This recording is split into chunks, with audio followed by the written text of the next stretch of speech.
Hey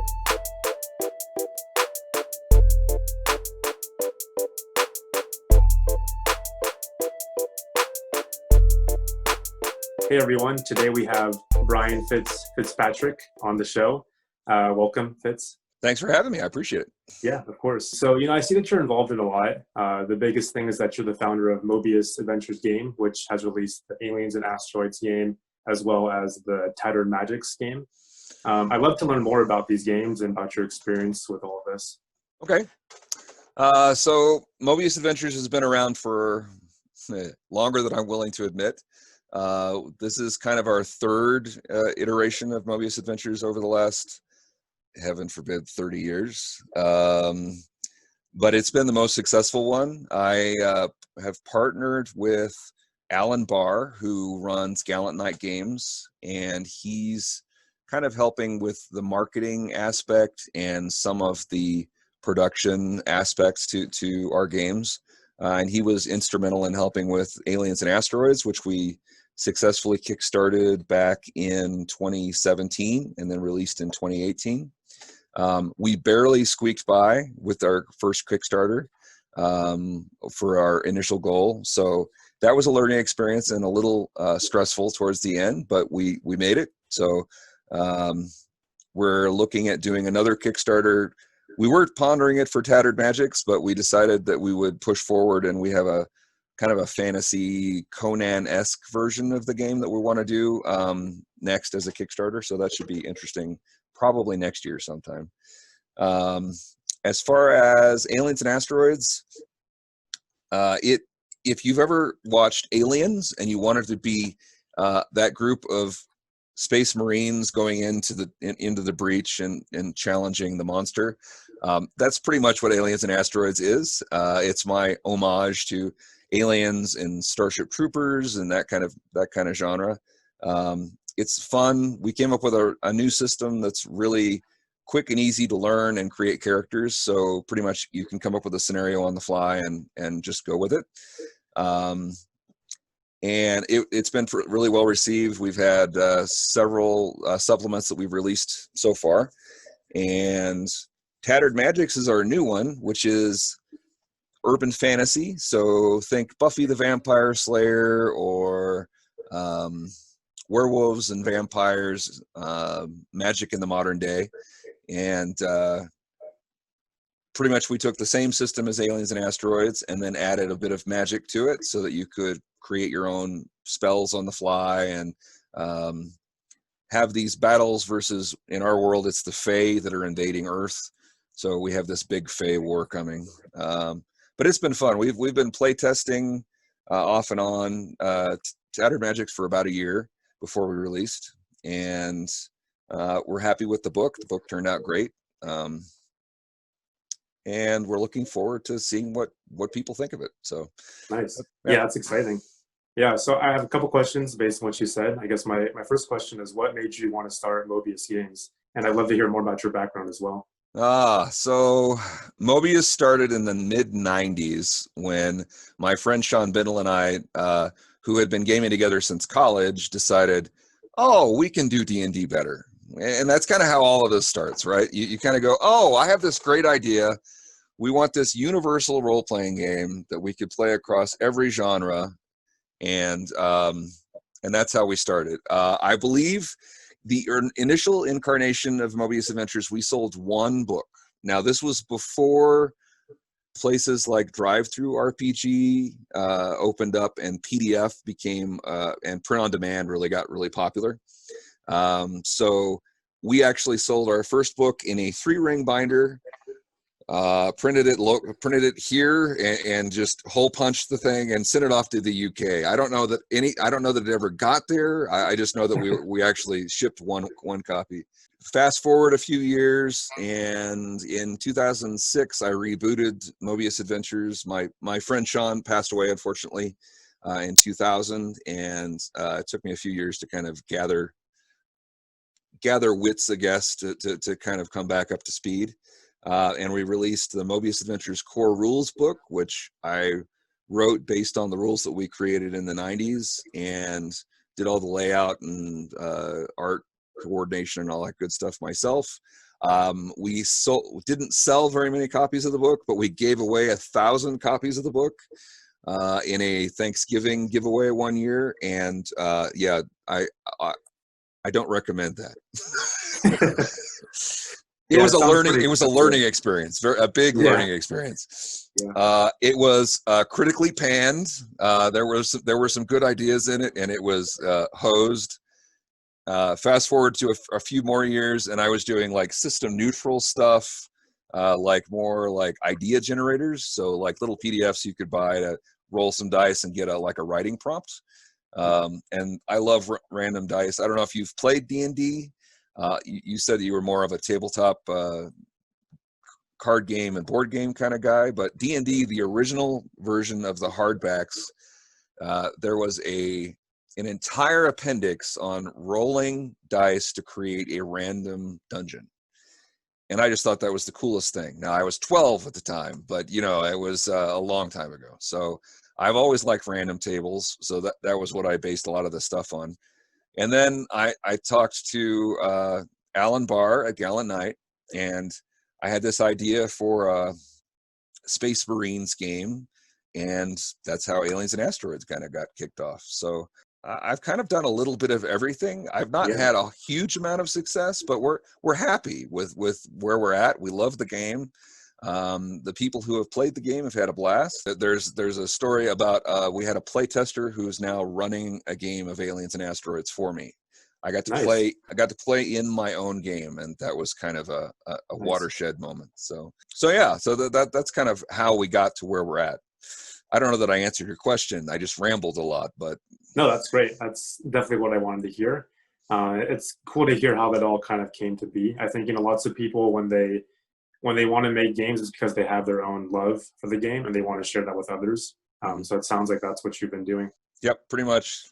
I've been playing role-playing games for forever, and we played a lot of them, and none of them are perfect. I'm not going to say that our game is perfect either, but it's easy to learn, and as I get older, that's become a key factor. I don't like, you know, huge tomes of rules. I like, okay, so what's the core of this game, and can I learn it in 5 minutes? And okay, we're good. So it's been a gradual process as we've moved forward, and I learned something new from every game we play. Even tabletop card games and board games, we've learned a fair amount from, because there's a lot of crossover back and forth. Yes, you mentioned, you know, this was a learning process in the sense that you did some things that maybe weren't ideal, and I'm sure you did some things that were really great too. Recently, you know, you've launched on Kickstarter and it's been successfully funded. So I'm sure you did some things right there, obviously. So I'd love to hear about that experience of launching on Kickstarter, and if you can share any lessons that you made while doing that, think that you would do differently next time. I'd love to hear about that. I was really thankful to have Alan in my corner. Alan ran a bunch of Kickstarters for Gallant Knight games and has had some huge success on Kickstarter. So I would definitely recommend that if you have a Kickstarter producer who's already been on there, where you've seen them have success, reach out and see if you can get some help, because I had no idea what I was doing. I had been told for at least 2 years prior that we should be doing a Kickstarter for. We even had a game before that, that we should be doing a Kickstarter for it, and I was really gun shy. I just didn't want to. It looked like a lot of work and a challenge to make its way through. The secret is, it is a lot of work and it's a challenge to work its way through, but it's not as hard as I thought it would be. The problem is getting the word out. So you have to have some either marketing chops or a bunch of fans maybe before that can also help spread your word. And I think that's what now that we've been through the process once, we have a bit more of a network to kind of rely on moving forward. And I think that's another reason why recruiting somebody who's done the Kickstarter process before is, I think, almost a necessity these days. But I think that it's not the challenge is just getting the word out. If you have a great product, if you're passionate about your product, and you know that you can convert some people to be those rabid fans that start, spouting about it on social media, then you're good to go. I think there's been a lot of really good success stories, and I've backed a lot of Kickstarters that were just, one person or two people working behind the scenes to get some stuff out. So it's definitely a great medium for spreading the news, especially about games. Absolutely. Yeah, so you mentioned, the importance of having a community or some sort of following. Yeah. So I'm sure that you found a lot of those people from Kickstarter, but were there any methods you used, like outside of Kickstarter to also build that community? So Aliens and Asteroids was kind of before I really started playing with social media. I have a pretty, I won't say a huge following. I think I have 1,000 followers on Twitter. And then a bit of a group on Facebook. So here and there. But that's organic. I'm not I'm not the most social person in the world. I've been working from home for 20 years. I live in my basement for the most part when I'm not, interacting with my family. So I think that having some way to get the word out on social media and starting to share that is huge now, especially.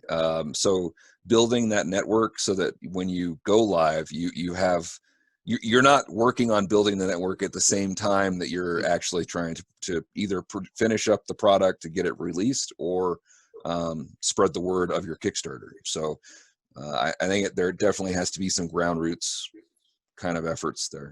Yeah, I definitely agree. I mean, based on my own experience and talking with people too, like the big issue that a lot of people face is that, they're creators, they like creating, but they don't really have experience with marketing necessarily. So either they forget about it or they just don't think it's that important. So then when they launch their game, the game is great, of course, but they don't really have that following, and then it doesn't really convert too well. So a lot of people that I've talked to that maybe didn't do as well on their first launch realized the importance on the second launch of spending an equal amount of time on marketing the game, getting it into people's hands, or getting feedback on the game as well. So it's great that you had that mentor, that person you could reach out to give you information on. But a lot of people maybe don't have that resource. So if you didn't have that resource, the person that has gone through it before and has the ability to help you, what would you suggest to those people that are in the same shoes as you?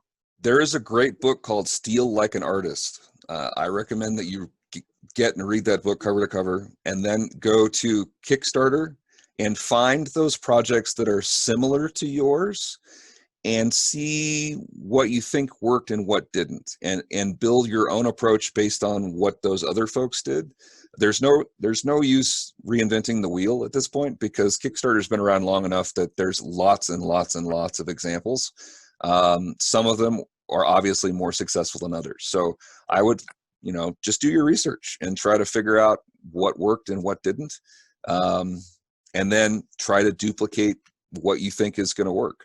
And if at first you don't succeed, I've seen a lot of Kickstarters launch, be out there for a week, and then decide, this isn't we're not doing it right this way. So we're going to back off and restart it maybe a month or 6 months or a year down the line when we have all more of the bits and pieces that we need in place. So I think there's, like I said, lots and lots of examples that are out there of really successful ones and some not so successful ones. And I think you kind of have to balance it out. I've backed more than my share of Kickstarters, and most of them, let's say most of them, have actually finished successfully. Not all of them have delivered on the promises of the Kickstarter. So whatever you do with your Kickstarter, make sure you can deliver on the promises to your backers, and that will set you up for the next Kickstarter or for whatever your product is after that. Yeah, definitely. Going back more to your game specifically, I'd love to hear more about your experience as a creator, like any memories you have that really touch you, or that are really meaningful to you that you've had with your game. I'd love to hear more about great experiences you've had related to your game. So you kind of mentioned that creators don't usually like to market or aren't necessarily that social creature that wants to get stuff out. When I started playtesting Aliens and Asteroids, I went to my favorite local game store, Petrie's. It's here in Colorado Springs, Petrie's Family Games. I recommend you drop by. They're awesome people. And I had not playtested anything in probably 5 years. And the last time that I had done it, I got very bad feedback. So not that the feedback was bad. The feedback was constructive. I learned a lot from it, but it took me a year to recover from the fact that I had that, bad experience, and that the game kind of sucked. So accept that not everything works and learn from your experiences and move on. So when I went in, I announced that I was going to be playtesting at my favorite local game store. I had no idea if anybody was going to show up. Zero. The owner of the game store was happy to advertise for me, and Cam was awesome. And I had one playtester. One. That then the next week turned out to be two. The second guy didn't come back, but then the third week I had two. And it grew. It was a very organic thing. I had more fun playtesting with this creative group of people who were just there to play. It wasn't even that they were there to offer feedback, even though I got a lot of really valuable feedback from the get-go. It was more that we were just there to play a game. And it was the fact that it was a new game didn't really matter. That we kind of found a tribe and played for a long time after that. I learned a lot from that group. I guess the lesson there is don't be afraid to go out and play your game with other people, because you never know, A, who's going to be there to help you out. Maybe they have experience with Kickstarter, or maybe they have experience with another game that can help inform your game. Or maybe they're just fun people. So get out. Leave your little domicile and your little safe pocket and go out into the world, because that's where the people are that maybe want to play your game. And some of those people have become rabid fans, and I've been playing with them for now 3 years. That's probably one of them. The other one was after the book was out, I had one of the original playtesters come back to me and say, "Hey, I have this idea. I want to run your game." I was like, "Okay, can I play?" And she said yes, and we blew up the Earth. The solar system was destroyed. It was a crazy universe-hopping adventure that we had a blast with. That played with time. She is a very creative individual, and we had a blast. So, like I said, that is one of probably my favorite memories beyond just getting started with the playtesting. Those were the bookends of Aliens and Asteroids for me, where I was like, oh, okay, I guess I've developed something that's fun and other people want to play. I guess that's a great sign. So, yeah. And then for Tattered Magicks, I have a group that is going to run it online in a couple of weeks to play test it. So I'm kind of curious to see how that works too, because it definitely has some unique mechanics when it comes to Magic. There was a game called Magic the Gathering, Mage the Awakening. Mage the Awakening was from White Wolf. And I loved the ideas in the book, but never got my head wrapped around the system. But Magic was so wide open, you could do anything you wanted. We've kind of taken the same approach, but we've tried to really boil it down so that people have an idea of what the heck they're doing and how this all works. And we have lots of great examples. So hopefully we avoid the Mage the Awakening problem. So, but anyway, I got off topic. Yeah, that's really cool. Those are some great experiences, and it sounds like it's all kind of stemmed from going outside your comfort zone. One from actually, doing the play testing, which I'm sure for lots of people is going to be nerve-wracking, because, what if people don't like it, or what if no one shows up, or what if it doesn't work out for some reason? But, ultimately, you still went with it, and because of that, you had lots of great experiences. So that's awesome to hear. And embrace your favorite local game store, because honestly, from a marketing standpoint, the owner of the store is probably going to be able to help you out as much as anybody else. Not only marketing for your playtest, but helping you see how maybe to market your game to other game stores or to a distributor or wherever else you need to go. So leverage your resources. You've got more than you think. Yeah, absolutely. Yeah, I mean, with now with coronavirus being the case, and maybe people not being able to meet up in person, has that changed your strategy, or has that changed things for you as a maker? So funny enough, we started doing a podcast because we didn't have any actual play kind of stuff of our games online. So when we started doing Tattered Magicks, maybe back in October or November, I think we started doing a podcast. It's just basically a recording of, we have do 2-hour sessions and just share them online as through anchor.fm, which is a podcast platform. We were initially doing it where we were recording in the back room at Petrie's and just recording it on a nice speaker or a nice microphone. And when coronavirus hit, we weren't sure what we were going to do. So we ended up moving to Skype initially, and since then we've moved to Zoom. So it has been interesting to move everybody to a more virtual environment. I had not played a lot with tabletop, like Roll20 or Astral or any of the virtual tabletop kind of platforms that we've had. So that's been a learning experience, but it's been good. I think we've been more regular since we've started playing online. And I did a Aliens and Asteroids one for, I don't know, I think we were 6 or 8 sessions that involved people from all across, 4 different time zones. I used a crazy screen sharing technique to do maps and all this other stuff. So if you're ever in one of my games, my maps are awful. So I draw, which don't ever play Pictionary with me either because it's the same. But my maps are all on like a little dry erase board. And it was a common theme. What are you drawing there? What exactly is that? So forcing me to go online made maps better. So my players have benefited from that particular aspect.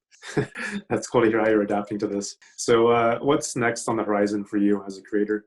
Well, right now we're doing a lot of press for Tattered Magicks. So thank you for having me on again. After that, we've got a bunch of things still in the queue for Aliens and Asteroids, and we're starting to work on this swords and sorcery kind of game that's sort of Conan-esque. That'll be the next version of the game. So ultimately, my goal, silly as it is I want to see a box set with Aliens and Asteroids, Tattered Magicks, and whatever we end up calling the third game all together, because that kind of brings me full circle all the way back to the mid-90s with my friend Sean, and having a game that works across genres and gaming styles and all the rest of that. So I think that's my goal. I don't know that we're going to get there in a year, maybe 2 years, maybe, but we're doing pretty good. So, like I said, I'm having fun. I'm writing stuff that I want to write. Alan's been a great help with the marketing side, and most of our stuff is on Drive-Thru RPG. I don't know if you've played with Drive-Thru at all. But they do all of our print-on-demand printing and all that kind of stuff. So yeah, we're just going to continue doing what we're doing, which is playing and writing and hopefully sharing some of the fun. The idea is everybody's got a story, so let's tell as many stories as we can, especially when we're all locked away in our basements. Yeah, absolutely. Yeah, well, yeah, thanks so much, Fitz, for sharing your experience as creator. If you have anything else you want to share, I'd love to hear from it too. My only other advice, 2 things. One, if you reach out to people in the gaming industry, 9 times out of 10, you're going to find that they're really good people. Yeah. So don't be afraid to reach out to people in the gaming industry for help or advice or suggestions or whatever. They may not be able to provide, a detailed review of your game or whatever, but they might be able to point you in a direction that you hadn't otherwise thought of. So that's 1. 2, each game or production that you create is kind of like your kid. So don't get offended if people don't like it, because it's art. art is in the eye of the beholder. Not everybody is going to like your game or your book or whatever. You can't take it to heart. If you like it and you're passionate about it, and other people will see that and they'll get passionate about it, you just have to find the right people. So I recommend, after my experience of hitting that play test and going, oh no, this was awful and we don't ever want to play with you again, to we would love to play with you again, when are we playing next? That's a huge step, so keep that in mind. And then lastly, you need a good editor and proofreader, always. So make sure that you have one in your pocket or can find one, and usually you can find one locally who will help you out as best they can, or you can find some that are more experienced with games who will help you out too. So those are my 3 big bits of information, I guess. Yeah, lots of wisdom here. Definitely appreciate hearing from you. I know that a lot of people, it's overwhelming to do all this, because then not only do you have to make the game, which is the hard part, but you also have to do the other hard part, which is getting it out there, and that requires lots of different skill sets that most people don't have. So having you as a resource is definitely very valuable. Sharing your wisdom, it makes things easier for all of us who want to do the same as you've done. So yeah, once again, thanks for sharing your wisdom. Thank you. Best of luck with your game and this great series of interviews that you're doing. So thank you again for having me on.